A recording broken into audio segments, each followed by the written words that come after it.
Over the next decade, Montana faces a big challenge of replenishing an aging workforce. Tonight, Q2's Dustin Kleeman is on special assignment to show us what's at stake. Doesn't matter the weather? Doesn't matter the weather. Lori Stepper walks to the YMCA. Oh, thank you. You're welcome.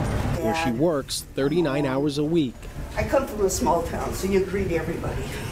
Hi. Some people say, well, how old are you? I'm 64 right now.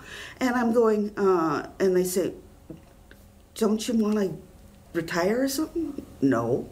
Why? What would I do? Sit home, be by myself, do nothing? At an age where most people are considering retirement, she can't stop working just yet. I waited until I was in my mid-40s, maybe even late 40s, before I started saving. Well, oh yeah, I'm going to have to retire here in a little while.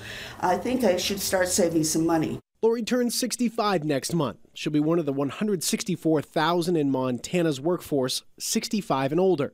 Montana ranks 4th in the nation, with 6% of the overall labor force falling into that category. In fact, about 19% of people who are over 65 remain in the labor market and continue to work. Today, 9 million seniors work compared to just 4 million in 2000.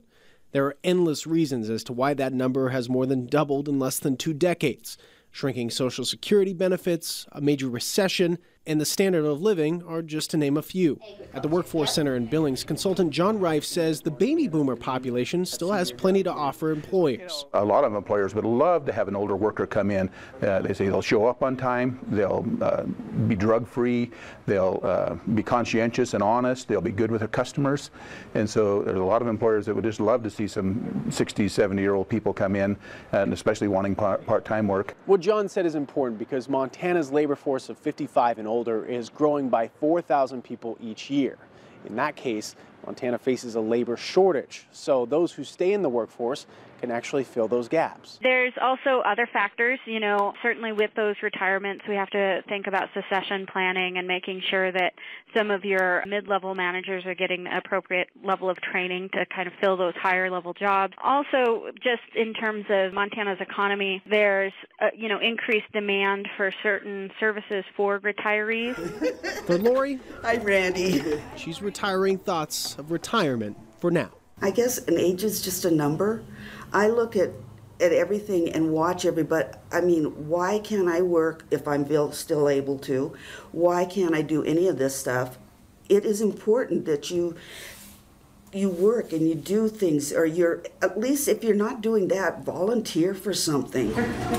Hi, Shannon. Hi, how are you? In Billings on special assignment, I'm Dustin Kleeman, MTN News. Do you ever have any questions? Thank you, Dustin. Dustin says you can find a number of resources online that provide job openings. We have many of those links for you right now at ktvq.com. Well, this weekend